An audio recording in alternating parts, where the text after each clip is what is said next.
y'all, welcome back to my channel. It's me, Kia Simone, and child, I'm just here to run down the basketball wives. But before we do, let's get into a couple other things. First of all, hey, how y'all doing? It's good to see you. Secondly, before we get into this, I mentioned to y'all that I had did a video where I was dragging Phaedra and some other people, and I felt bad after the fact. And I think I was hungry when I recorded their review, and I'm a different animal when I'm hungry, and I felt bad.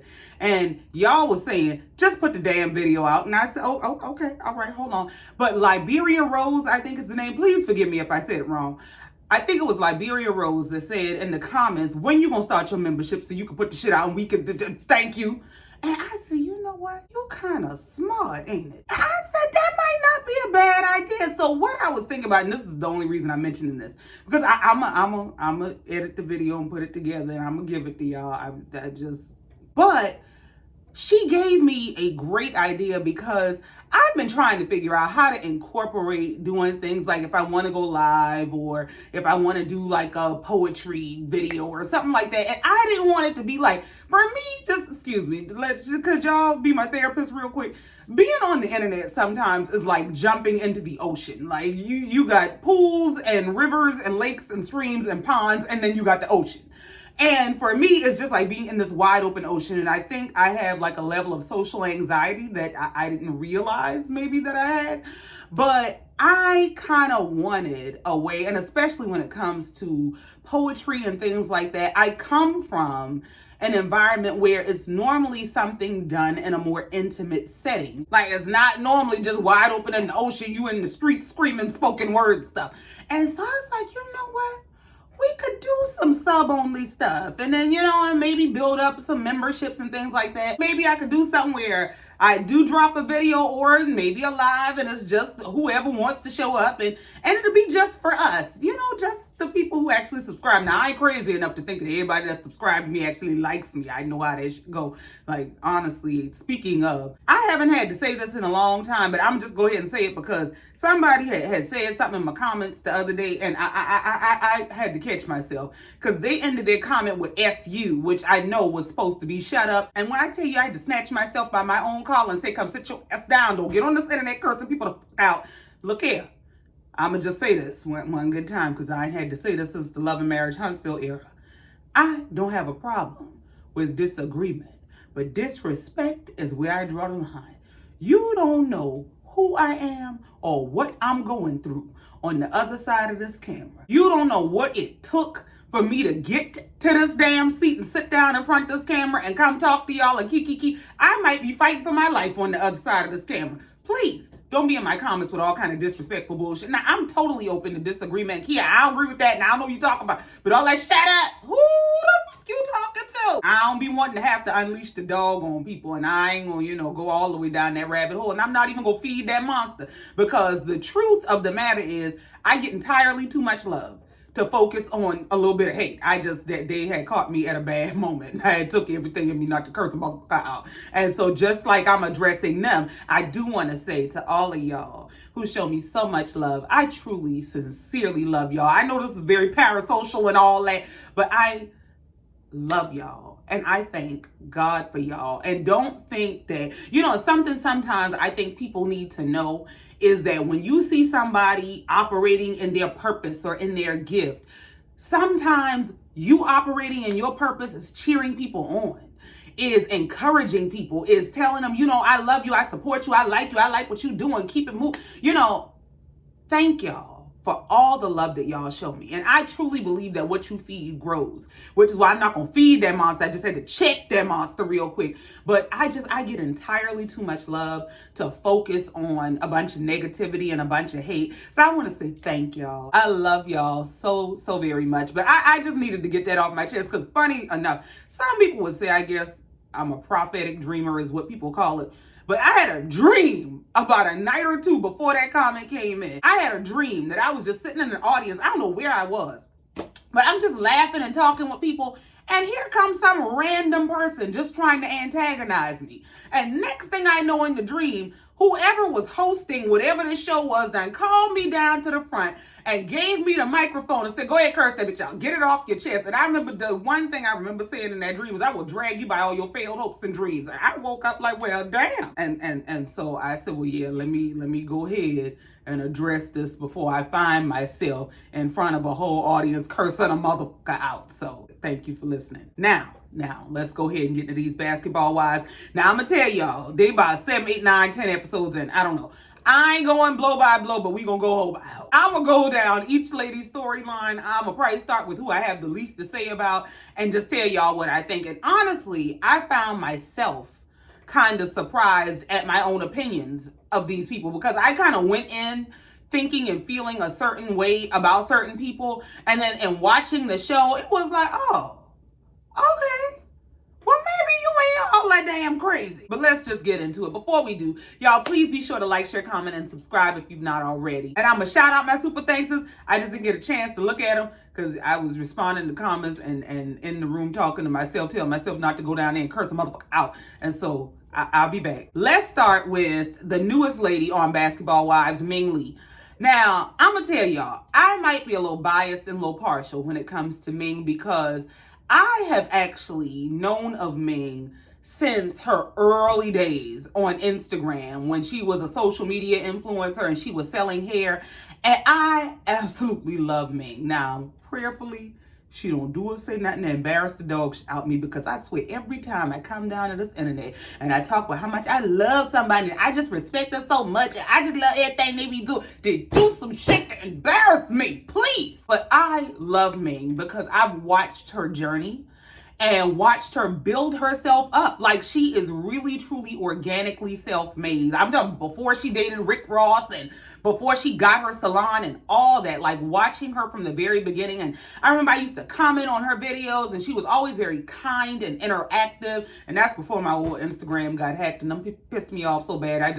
I started a new Instagram, but I refuse to post my content because I just did, but I probably will. I'm just PTSD and grudge holding and shit. Just pray for me. But I love Ming. I think she is amazing. I love how far she has come. And I'm so happy for her to see her at this level, that she has made it to Basketball Wives. Because I can remember when she had just opened her salon, and I think she got featured on Love and Hip Hop, it might have been. I'm not sure what show it was. But I remember being so excited for her. And for me, I'm one of those people who, I don't like envy people, I'm inspired by people. And when you see somebody start from the bottom and you hear them tell their story, like she told the story of, I think she had maybe a lump sum of money, I don't remember how much it was, but she had the option to buy a house or to invest in her business. And she decided to invest in this business idea, and this is what it has grown to. And, you know, I'm one of those people that believes that if it can happen for them, it can happen for you. And sometimes God uses other people. You get to see them blossom and get their success so that you can be inspired to chase your own dreams. So I know Ming is a little bit messy sometimes on the show and in other settings, but I absolutely love Ming. Now, in regard to her relationship with Ty, people in the damn toxic relationships, I feel like if you gonna be with somebody, be with them. If you gonna break up, break up. But all this bunch of, we ain't together, but I be spending the night at her house and I really just be doing shit to antagonize other girls who I think she like, please. That's what it seems like is going on with them. I believe Ming and Ty used to be a couple, and now they're broken up. Ty is doing what Ty do, and she over there flirting with Brandy. And I think it was the flirting with Brandy that kind of reeled Ming in a little bit, and now Ming be doing stuff to antagonize Brandy. Not that Brandy don't deserve it, because Brandy gets on my damn nerves. But I wish that they would just either go ahead and be together or just be friends. But all that bunch of sleeping in her bed and we ain't gonna be sleeping together, but we sleeping together, and we ain't gonna be an item, but we is an item. Like, please. Now, speaking of Ty, I call her Turnabout Ty. That's just my name for her, because I said Ty is always with a woman that used to be with men, and it gives you like to turn women out. Now, I'm not saying that these are not women who didn't have an interest in women. I don't know what their, backstory is or what they like to get into, because I don't give a damn what goes on in people's bedrooms. I don't care what your sexual orientation is. I don't care who you like to lay up with, as long as it ain't who I'm laying up with. Not that I'm laying up with nobody. God knows I'm real good and single. But I don't give a damn who you choose to be with. I just feel like Ty has a tendency to end up with women who were straight before her. And it kind of gives, you get off on turning them out, or you get off on being their first girlfriend or something of that nature. And Brandy asked her that at some point, in all the flirting that Ty and Brandy are doing. Brandy asked her, do you like turning women's up? Because why all your girlfriends used to be straight? But overall, I don't think Ty is a bad person. I think Ty to move like a damn man. Just out here seeing what she can get, seeing what she can conquer, having a good time. She moves like a man. Now that brings me to Brandy. Brandy works my nerves. I feel sorry for Brandy, or I have empathy for Brandy for the fact that she's been through cancer and, that she has endured a lot of emotional abuse in her marriage. But I feel like she volunteers herself for the abuse at this point. Because first of all, Brandy seems to have smoke for everybody but that husband, who has dragged her for absolute filth. I really think that man gets off on embarrassing her. I think he gets off on emotional abuse, on watching her break down and be hurt, and whatever her reaction is to all of his cheating and disrespect. But at the same time, I don't feel bad for Brandy, because she won't go anywhere. When that man sat up on Iyanla and said he cheated with so many women that they had to bleep the number out because it was that offensive and probably that damn dangerous. The fact that you will stay with a man like that because he's an NBA player, because he has a lot of money, I don't feel bad for you after a certain point. And I think what also cuts my empathy for her short is the way that she is so nasty to other women, but you over there trying to make shit work with a man who really is that's your problem. Your problem is not all these other women. Your problem is this man who has absolutely no respect for you, who will drag you, disrespect you, does not protect you. He's your issue, but you got an attitude with everybody else. And I find that to be a common thing, honestly, in my experience.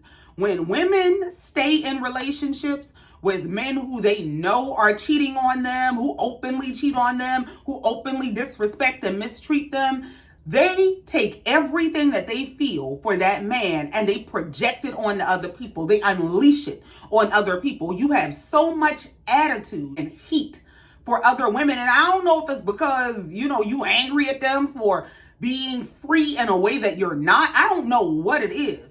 But there's just so much smoke for other women and none for that damn man. And it cuts all my empathy for her short. You know what it is? I really feel like watching Brandy and everything that she deals with and how she deals with it is kind of watching the behind the scenes of being a pick-me.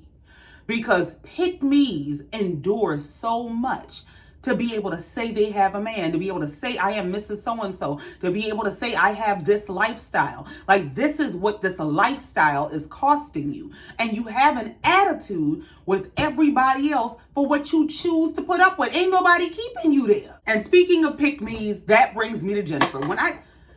Jennifer is the picture of what it is to be dumb and dick desperate. Like, Jennifer wants a man so bad that she will take anyone she can get. It don't matter if he's a schemer, a scammer, a killer. It don't matter as long as she gets picked. And the more I watch this season, the more it dawned on me that, you know what? Maybe the reason she ends up with so many scammers is because she's a scammer her damn self. And watching Jennifer and her pattern with relationships, the one thing it really makes me wonder about is what is her, or was, I don't know, if her father's alive, I don't know what the state of her relationship with her father is, but that's exactly what it makes me wonder about. What kind of relationship did she or does she have with her father? I've heard her say over the years that my dad used to drop me off to school in a Porsche. That's all well and good. They had money. Wonderful. What was the substance of the man, though? Because here's the thing, and this is something I had to realize and come to terms with. A lot of people think that when a person comes from a two-parent home, they automatically have this better upbringing, or they automatically saw better relationships, so they have a better understanding of relationships. And the truth is, some of the girls that I know that have the deepest daddy issues came from two-parent homes, because oftentimes they watched all kinds of things go on, and people stay together no matter what for the sake of saying they have a two-parent home. They watched a daddy who cheated on their mama left and right, or who beat on them, or a daddy who, yeah, he paid the bills, but he was not emotionally present. Or he ain't paid no bills and he ain't emotionally present, and mama is carrying the whole load in order to be able to say there's a man in the house. So, and I mean, that's not all marriages, that's not all relationships, but I have seen a lot of that. And I remember even for myself, because I grew up in a broken home. I was raised by a single mom. I used to only date men who came from two-parent homes, because in my mind, I would think that if you were raised in a two-parent home, you have more of an inclination to family. You got to see a man operating in a man's role, and you're groomed for leading a family. That's not always the case. Just because a man was in the house, or just because there were two parents in the house, does not mean that it was a quality upbringing, because that's what it comes down to, the substance and quality of the people who are raising these people. And watching Jennifer and her pattern with relationships, it raises the question for me of what was her relationship like with her father. Because Jennifer gives, as long as I can wear designer and say that I am Mrs. So-and-so, I don't care about anything else. And that, to me, in my opinion, is rooted in some lack of self-worth, where you are not enough on your own. And so, like, Shanice, Evelyn's daughter, gave this whole breakdown of Jennifer in this conversation that Shanice and Evelyn were having that was everything that I was thinking. She was saying how Jennifer is the type of person who thinks that as long as she is draped in a bunch of designer, because she do that Shamia do, where she always got on a bunch of monograms so you can see her coming from a mile away with all this designer stuff on, and it's giving that it's a ploy to garner respect. That you're supposed to assume that she has class because she's wearing high-end designers and labels, and it don't mean a damn thing. And that man that Jennifer done found and married, and him and his whole family popping up on the show, they all give social climber to me. I don't give a damn. That aunt, everybody, all that trying to be on TV and wanting to beef with the whole Basketball Wives cast, y'all ain't got a family reunion to plan, go away. And then I do find it very interesting that Jennifer, who prides herself on growing up being dropped off in a Porsche and wearing so much designer, and she was married to an NBA player and everything is about lifestyle and money, you married a man who took you to a dusty chapel in Vegas to get married by a little person impersonator of Elvis. What the fuck? And you know, maybe my expectations are too high for her, because Jennifer does not strike me as the smartest person. Like, I have a hard time listening to her talk. I'm not gonna tell you a lie. She makes my brain itch. Like, listening to her with that slow, overdrawn accent, like, she drives me up a wall. But I do feel like this whole beef between Jennifer and Evelyn, where Evelyn is overly concerned about Jennifer's choice of man. I mean, the choice is concerning. But why is Evelyn concerned? It gives, I don't have a storyline, and I'm going to make you the storyline. And I'm going to do that by pretending that I am so concerned about you and this man and his affairs and what kind of schemer and scammer he is. Now, don't get me wrong. I believe every bit of him being a scammer. I believe that Jennifer is in on the scam. I think she's happy to be in on the scam. I think she enjoys being embarrassed all over TV. Like, even down to there, I don't know if it was on this show or where I saw this clip of her and the man. Maybe it was after they got married, and it might have been a clip from an interview or something, but they were talking about how they're always having sex and bathrooms at restaurants that they like to go to. Like, don't y'all live together? Don't get me wrong. I understand being in a relationship and spontaneity and all that. I truly understand. But y'all can't touch each other at home. Why is y'all touching each other in random restaurant restrooms? I don't understand. But it gives doing anything for attention, and low key it gives. Is y'all on drugs? Because people that be on drugs be doing stuff like that. They do a line or something and they get all hot and bothered and they can't help themselves, and they get like, it's weird. All that bunch of tonguing each other down and talking about how they always doing it in random public places. It gives, I want y'all to know that somebody wants me. Look at him picking me, and he's picking me on TV. Yeah, you got picked, but by who? I mean, he's the absolute worst option you could come across. Didn't the man go to jail right before their wedding. Like, God was trying to save you from this, but you insist. I think Jennifer bases her identity in being with someone else. Like, I don't think Jennifer knows truly who she is. I don't think she knows what she stands for. I don't think she knows like what her value to herself is. Like, I don't think she sees herself as valuable unless somebody else has chosen her, which tells her that I'm valuable to somebody else. Like, it's really almost sad, honestly, but she annoys the shit out of me. And this is something else that pisses me off with that ultimate pick-me bullshit she be doing. She was telling Brandy, you need to stay away from these single girls. These single girls around here, they just want to keep everybody single and miserable. If you think anybody is trying to keep you single and miserable when you are literally always choosing from the bottom of the barrel, you really are out your mind. And the next relationship you get into needs to be with a damn psychiatrist. She chooses like the worst of the worst and then think people envy you. Like, girl, you and Brandy have the worst men God ever made. And she over there telling Brandy about, don't be listening to these single girls because they gonna try to keep you single. That girl is married to a man who said he has cheated on her with hundreds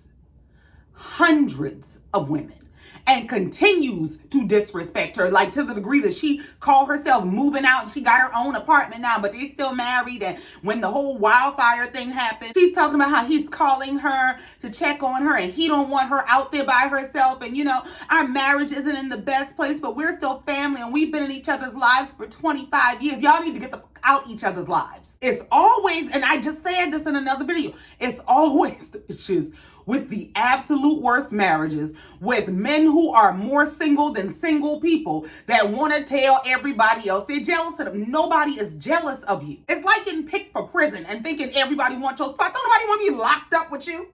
And I don't understand why that husband of hers that Jennifer done found, I don't know where she found that man at, but I don't understand why he is so entrenched in her relationships with these women on this show. Honestly, he gives pimp. That's the dynamic they have. He moves like he's her pimp.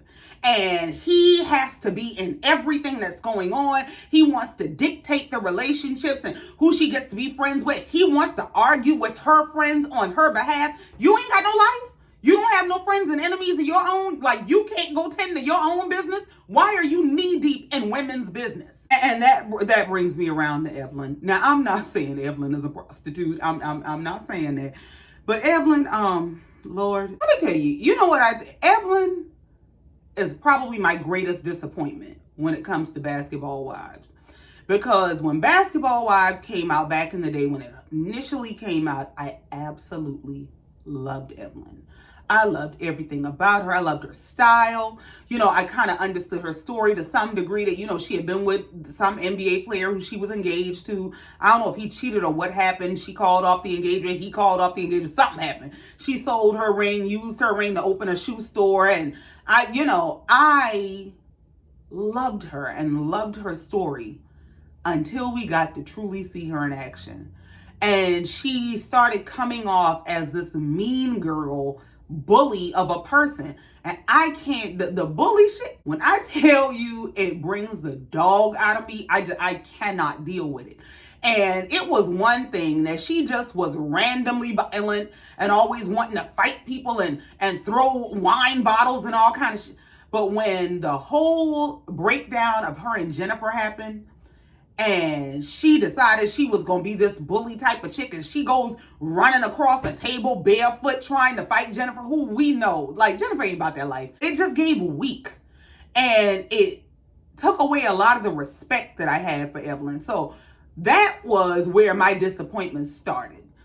And then you bring it around to going from the NBA to the NFL to the MLB. And it's like, girl, please, when is this shit gonna stop? And it didn't stop till she got a baby out the man and she going to see all kind of shamans and shit by something hurting down here, girl. And then when Jennifer's mother passed away, she was highly insensitive and told that girl something about your mom passing away isn't an excuse for you to be an asshole. First of all, yeah, it kind of is. Like, you don't tell people how to grieve and you don't know how grief is going to come out of a person.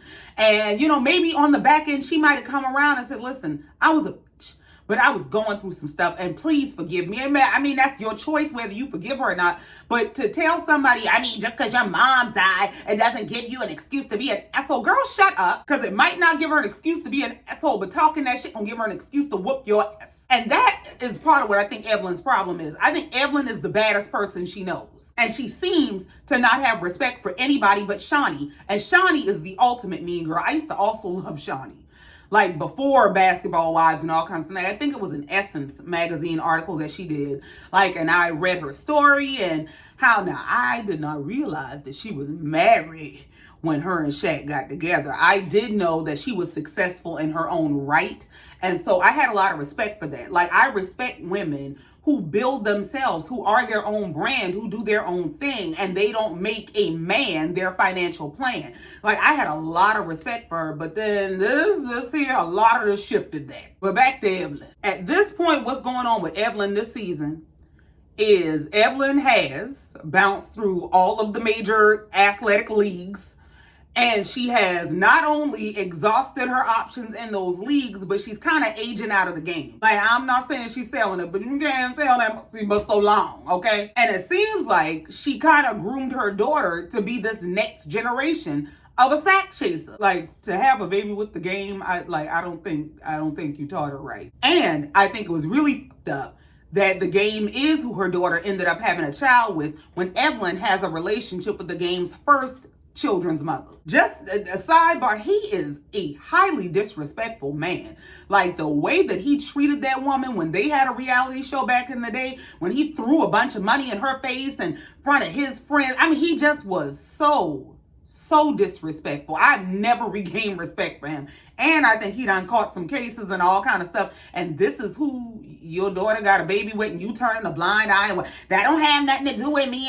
And why are y'all saying we were friends? Like, Evelyn knows no loyalty and knows no bounds. And it's really disappointing. But as I was saying, being that she has bounced through all of the athletic leagues, she has aged out of the whole chasing the men and gold digging game, she don't have a storyline.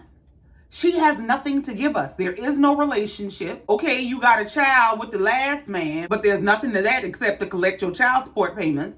And it gives this whole being overly concerned for Jennifer is your storyline. That's your way of staying on this show and collecting a check. And you know she ain't got no storyline and ain't got nothing going on because she down to the internet telling people she got her OnlyFans and she's making good money from the OnlyFans, but she would make more if she could do more if she weren't on this show. But she can't go all the way like she want to go all the way because she's on this show. Like, Evelyn, ain't you about 50? Not saying that you're not beautiful after a certain age. Like, Evelyn is a beautiful woman. But at what point do you sit that hot box down? Damn. She's doing a podcast with her daughter and it gives hotels. She's just kiki-keying with her child about all the hotels from back in the day. It's just like, Evelyn is one of the greatest disappointments in reality TV and Basketball Wives history for me. Like, the same way that you are collecting a check from this show, and maybe it's not enough to support her lifestyle, I don't know. But if you're making so much money doing OnlyFans or whatever, you're a grandmother now. You don't want to take that money and invest in some sort of a business, like something that maybe you can pass to your child or grandchild, or like something you can be proud of? Is your whole legacy gonna be selling that? Like, it's just, Lord. And in regard to her daughter, Shanice, because I mentioned her, I know that Shanice really don't want to be a part of this season and she don't want to be a part of the conversations because I forget, somebody said something about Shanice and her having a baby. I think it was Jennifer. Jennifer said something about Shanice having a baby with the game and the game being a felon because Evelyn chasing her around knee deep in her business about you married to this felon and this man is a scammer and yada, yada, yada. Meanwhile, your child is over there having a whole baby with a felon whose baby mama you were friends with for years. Like, girl. But when Jennifer brought that up and Evelyn took it back to her daughter was really offended. And I don't know why I'm being mentioned and yada, yada, yada. Like, girl, please. Because quiet don't mean innocent. She sits there real quiet and poised and all that. But for you to be running around with your mama friend, baby daddy, like, girl. And in regard to Evelyn's concern about who Jennifer is married to and what kind of schemer and scammer he is, If your moral compass is so triggered, if you are so concerned, why aren't you directing any of that energy at Shawnee? Because I'm going to tell you, Shawnee and Evelyn give birds of a feather. You mean to tell me she over there married to that damn pastor who done come down to the internet and tell us but the Lord told him to come ask the parishioners of his church and anybody whose ears and hearts this might have fallen on to give him all kind of money to build or rebuild the church. He down there running all kind of schemes and grifts and scams and all kind of shit in the name of the Lord. And you're not nearly as offended about what he's doing as you are this man over here selling some scheme about day trading. So I don't buy this whole she's just concerned for Jennifer and Jennifer just doesn't have good sense and Jennifer has no street smarts and she's claiming that she's raising all this hell on behalf of the people who have been scammed by this man. Well, if you are that damn concerned and you're that upset, why you ain't down to the church flipping tables? But that's that on that, because I can go on about them hoes for days. Now, Brittany Renner, I'm going to tell you, I kind of had a change of heart or opinion to some degree about certain things about her. Because I came in to watching the show just prepared to see a full-on hoe in a Muslim costume. Because that's what this whole, she went Muslim for a while and she done come out the hijab and all that stuff. I guess she ain't Muslim no more. I don't know. It gave that she had exhausted all of her opportunities with suitors. And, you know, people were saying, oh, she just found religion and she pursued religion because of Kevin Gates. I don't know if her and Kevin Gates got married and they were dating. I don't know what the hell they had going on because he gives me crazy too. But I never bought into the whole, oh, she was doing this for him and he is who got her into this. No, I think they both are manipulative and foolish. I think she wanted a man, wanted somebody to take care of her, and part of the problem is she's been exposed for the kind of gold digger that she was. And wasn't it her that Deion Sanders took to his players to talk to them about the kinds of women y'all were running into? And she was telling them the inner workings of how gold diggers operate and all that stuff. I believe it was her. And after that, she was on some podcast where she kind of really embarrassed herself. I truly didn't expect anything but full on. But when the whole explosion of Jackie and her daughter and Brandy happened, listening to Brittany tell her story made me go, oh, maybe that's what's been going on with her. Maybe that's why she is the way she is. She talks about having a very toxic mother who she had a relationship with that I believe was similar to Jackie and Chantel's relationship. And so to see the way that Jackie handles her relationship with her daughter was very triggering to her. When a woman has a toxic relationship with her mother, that can manifest in a lot of ways. Sometimes you don't get the guidance and the support and the love that you need, especially if your mother is your first enemy. And oftentimes, those kinds of women who are rejected by their parent or parents, end up in the hands of men very early. Because they really got to figure out a way to survive. It's rooted in survival. And then once you've kind of gotten yourself out there and you've done whatever you needed to do to survive, that need to survival shifts to shame because of what you've done to survive. And then the shame masquerades itself as pride. And I don't care what y'all thinking. Yes, I've done this. And yes, I'm a gold digger. Yada, yada, yada. But listening to her and how triggered she was, seeing how Jackie behaves, made me realize that maybe this is a hurt girl more than this is just some hoe. Now, to a degree, I feel like the whole religious thing was performative. You know, they say a hoe's final form is a church lady. I do believe that it might have been performative to some degree, or a way to be accepted or respected in society as a different type of woman. But I also understand that when you've been rejected, and when you've had to find a way to survive, and you've not even had the opportunity to get to know who you are, or what you want out of life, or what you want to be, or had the luxury of dreaming of who or what you want to be, you kind of got to get it all wrong before you get it right. So it made me kind of back up off of her, and in terms of judgment about the whole religious thing and the whole, you know, she's a gold digging hoe and she be bouncing around these men's and all kind of stuff, especially in seeing how defensive she was of Chantel because she saw Jackie doing what reminded her of her own mother. It made me think that sometimes people have to go through a valley in order to get to where God has taken them. Maybe she has to do certain things and get it all wrong, and some of it might be public and it might be embarrassing, so that she can shed all of this and become who she's supposed to become. And the same way that she was able to go talk to those young men and tell those young men what to avoid, prayerfully, she will be able to use everything that she's been through and the things that she's done and the experiences that she's had to help guide other misguided young women, other young women who don't have the support or the love or the guidance of a mother. So I was actually really, really surprised at my opinion of her, because it did a complete 180, because I wasn't here for nothing by the old girl. Now, yes, I know she done come out the hijab and she is back in her bodycon dresses and showing her ass and all kind of stuff. I don't know what she got going on. I just pray for her on her journey. For me, there's something about her that gives she ain't quite done yet. Like, it ain't like Jennifer and Evelyn, to me, is a different story. But there's something about her that makes me feel like there's more for her. Now, speaking of Jackie and her relationship with her daughter, just to start with the whole issue that's on this season. First of all, Jackie did it wrong before I even get down into it. But I also do not understand why her daughter is on the show.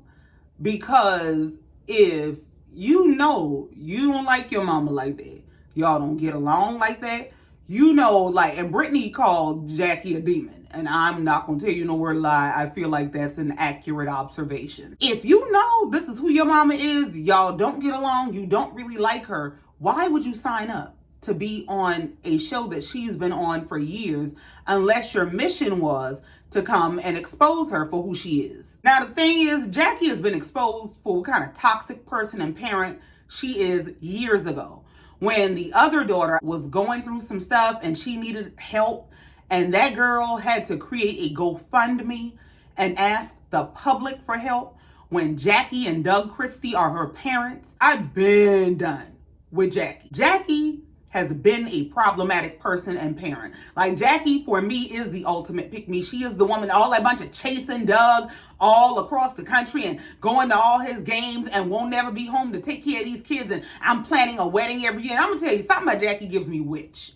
Like, she gives me full-on witch, and all them bunch of weddings is a ritual. There's some sort of a ritual that she's doing in that renewing of her vows. And I'm not saying that Doug is some victim of her and her witchcraft and she got him tied up and he don't know what's going on. No, something about him is complicit, because in my opinion, you are not married to a person who has been mistreating your children for years on end, and you just don't know nothing about it and you can't do nothing about it. Either she got some deep, deep dirt on him and he allows her to run amok, or you in on it and you're just the good guy in the good cop, bad cop dynamic. But Jackie's other daughter, she has two daughters, and I'm just gonna have to speak to it because this is what the child said. The other daughter is a dark-skinned girl. She says that her mother has always treated her differently because she's dark-skinned. And the daughter, Chantel, is light-skinned. In my opinion, and in dynamics that I have seen, when you are dealing with that toxic parent, some would venture to say narcissistic parent, and colorism comes into play,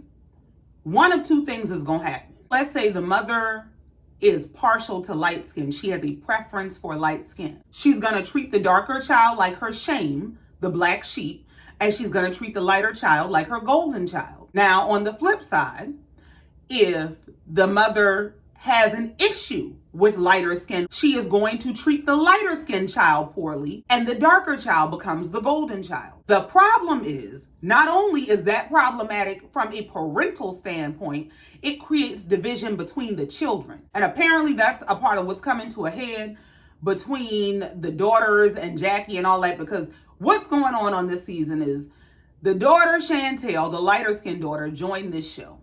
Now, we know that the darker skinned daughter exposed Jackie all those years ago, but Chantel is now married to an NBA player herself. She said she's moved to LA because she wants to get her baby a modeling contract. And so she's looking for an agent or something, and that's why she's in LA.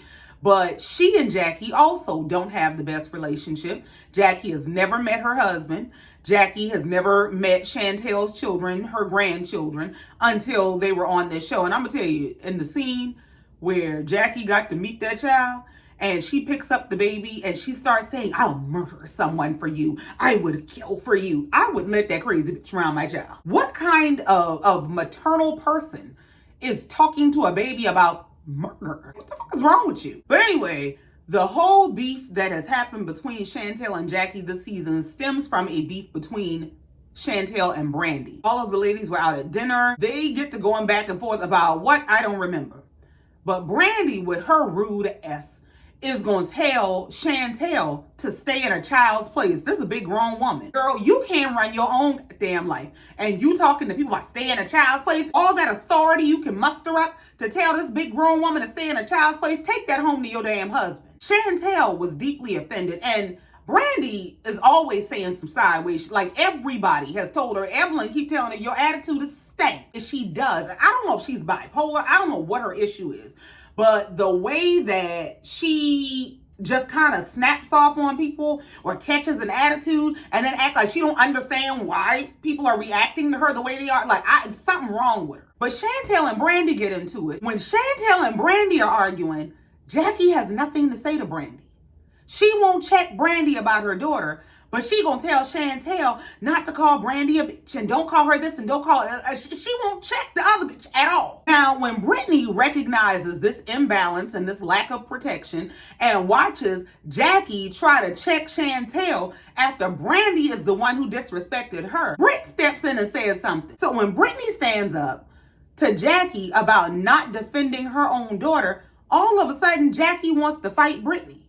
You have nothing to say to the person who actually disrespected your child, but you want to fight Brittany about she's interfering with your family. Are you dumb? What it is Jackie's a coward. Jackie talk all that shit and she'll, engage in fisticuffs here and there, but she knows she gonna get her ass whooped. Like it always happened. Didn't Brooke whoop her ass a few years ago? But to have all the smoke for Brittany Renner and no smoke for Brandy, who actually disrespected your child, is beyond wild. Now, of course, Jackie calling herself being mad with Britt, wanting to fight Britt, but having nothing to say to Brandy, created an issue between Jackie and her daughter. Now, they already had an issue, but this exacerbated whatever issue they had. So now Chantel don't really want to be bothered with her, and she threatening to call her daddy on her and all kinds of shit. Which, and once again, I get that Doug is supposed to be the good guy and he has the good image in the public, but there's no way you are married to this monster of a woman whose children are saying what kind of a menace and monster she has been all of their lives, and you just don't know nothing about it. So I don't have no whole bunch of respect for him, but the daughter was threatening to call her daddy on the mama, and that's my husband. You ain't gonna call my husband on.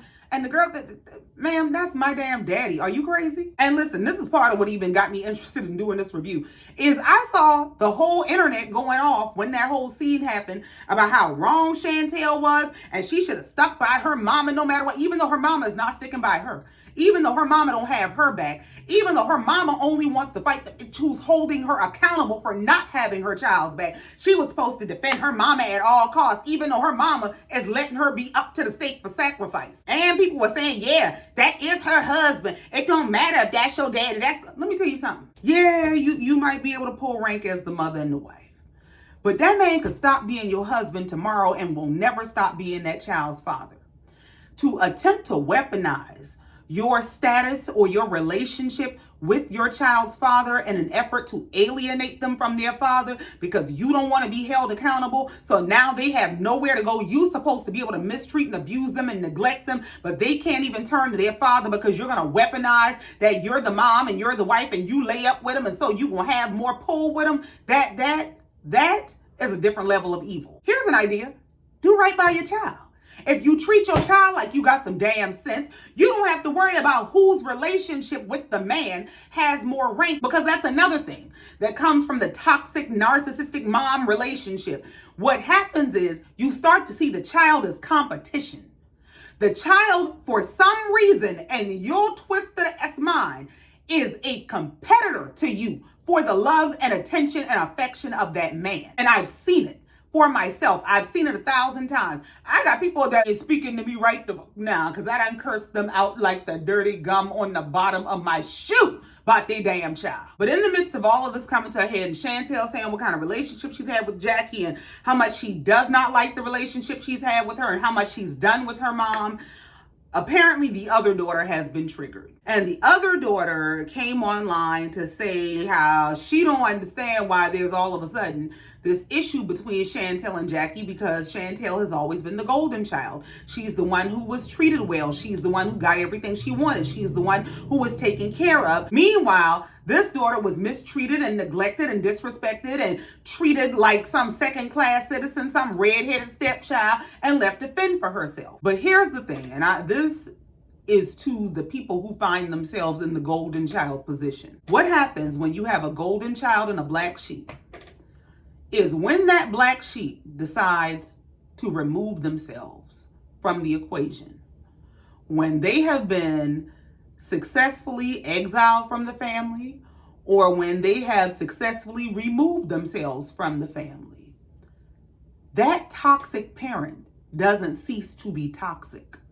What happens is they find a new target. And oftentimes, people who are in that golden child position, they will turn a blind eye to all of the mistreatment of the black sheep because, at least it's not me, because she don't do me like that, so that ain't my problem. And as long as the black sheep is there to be the target of all of the mistreatment, you're safe. But once that black sheep is out of the picture, that toxic energy has to go somewhere. It has to be targeted onto something, and you become the new target. And on the flip side of that, sometimes the black sheep doesn't realize, because they got the bulk of the mistreatment, that everybody got some degree of mistreatment. So while, yeah, they did get the better end of the stick, they may have gotten more support from the parents, like they are treated better, and they did get certain things that you did not.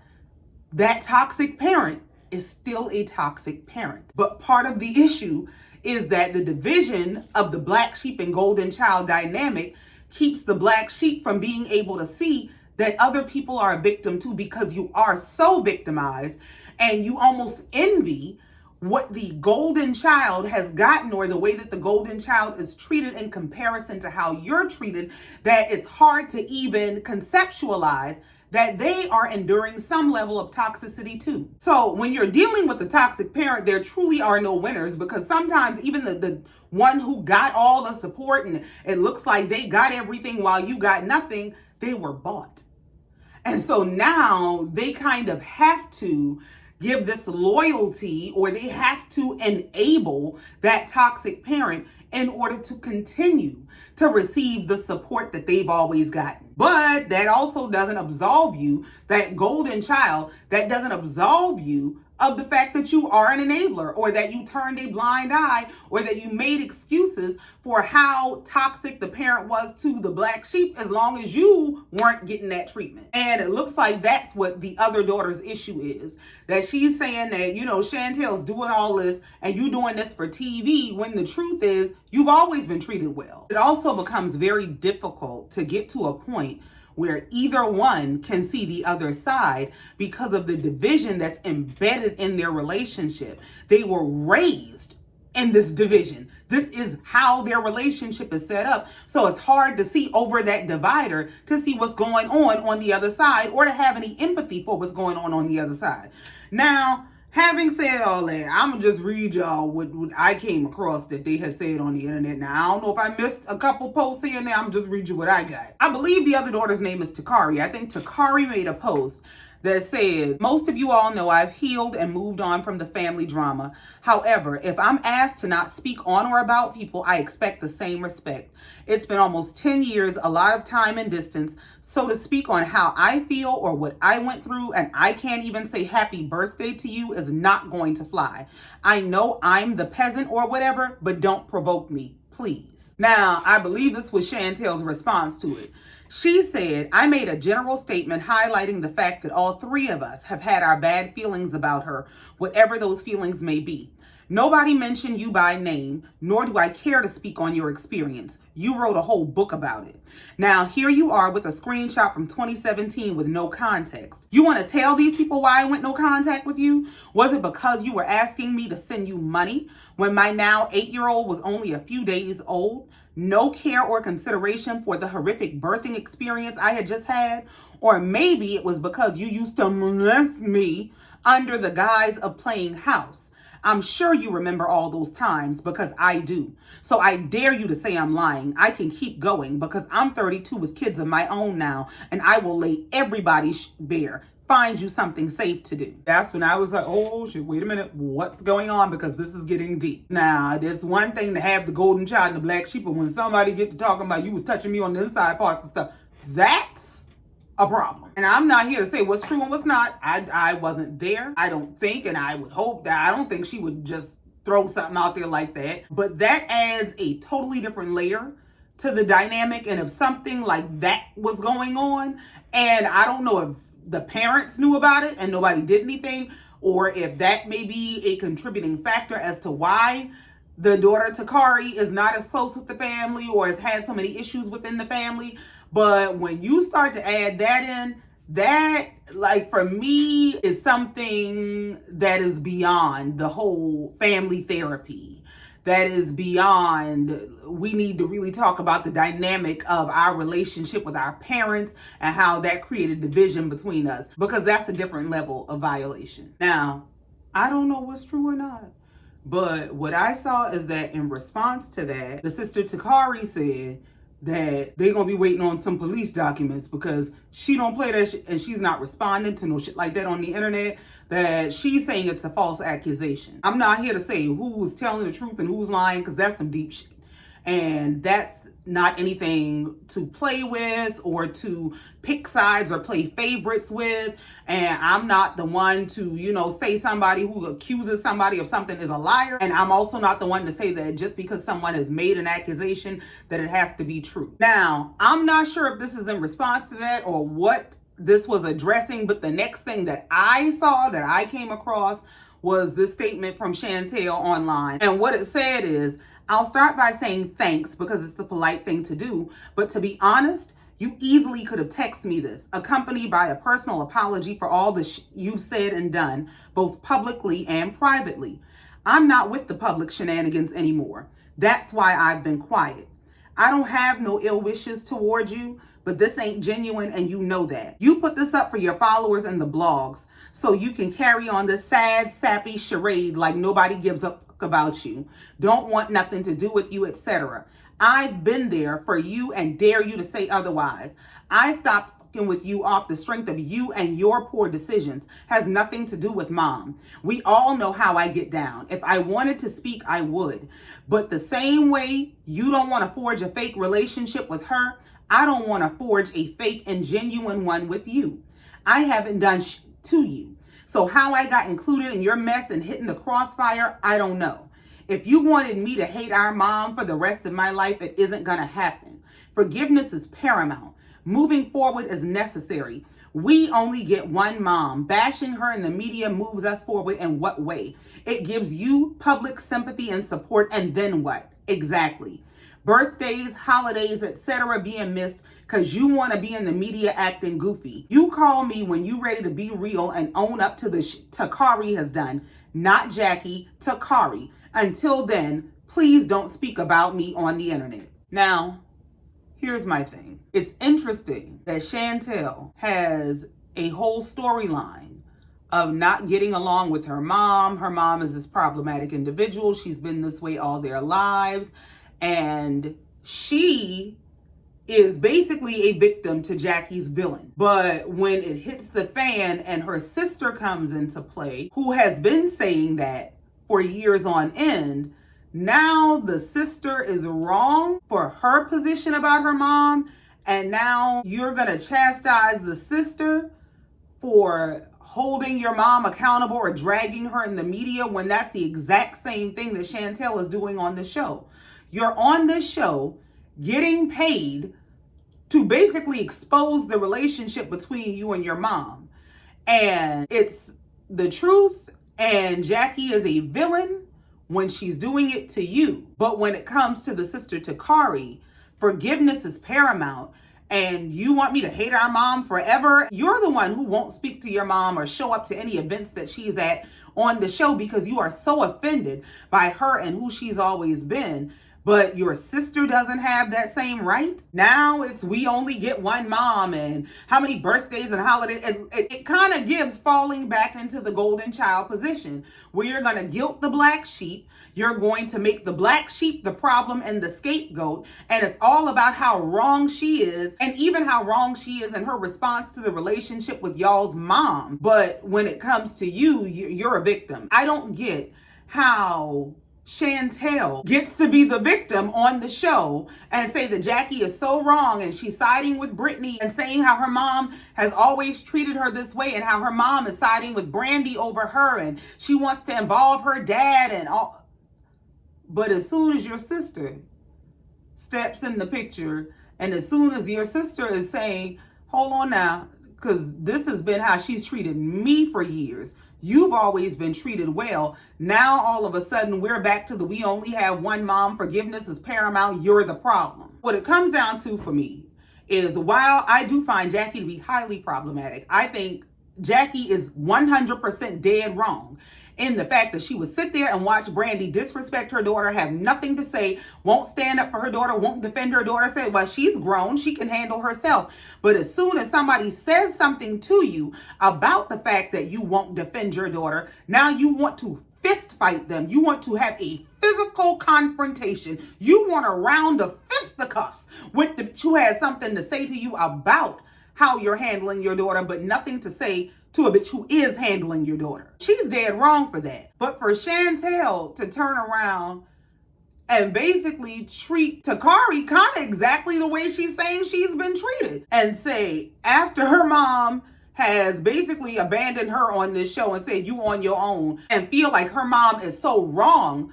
for leaving her on her own, but then say when it comes to the other sister who has been left on her own in real life, left to fend for herself to the degree that she has to be on the internet trying to raise money to take care of her needs. Now she's the problem when it comes to the very same mom who treated her worse. Like, I'm not saying that whatever she said happened between them as sisters and siblings did or didn't happen. That's not for me to try to dissect and make truth or lies of. I don't know. But it's giving that while Jackie is problematic, Chantel has inherited some of that. And I don't think Tekari is necessarily wrong when she says, basically, this girl is trying to take my story. She's going to take the story of the abuse that I endured and make it a storyline for this TV show she wants to be on. Because if your mom has been this problematic to you, if she has been as problematic to you as she has been to your sister, why are you on a TV show with her? A TV show that she has been on for a decade? I don't know. I just feel like they both have their issues. I think there is some level of truth to some of what everybody involved is saying. And the root of the problem is Jackie. But for the moment, that's it. That's all. When I tell you, looking at this whole dynamic absolutely drained me, child, that's all I got. So thank y'all so much for coming down here, listening to me and letting me get this off my chest. Y'all, please be sure to like, share, comment, and subscribe if you've not already. And in the meantime, until next time, just like every time, you know I love you and I mean it. Bye.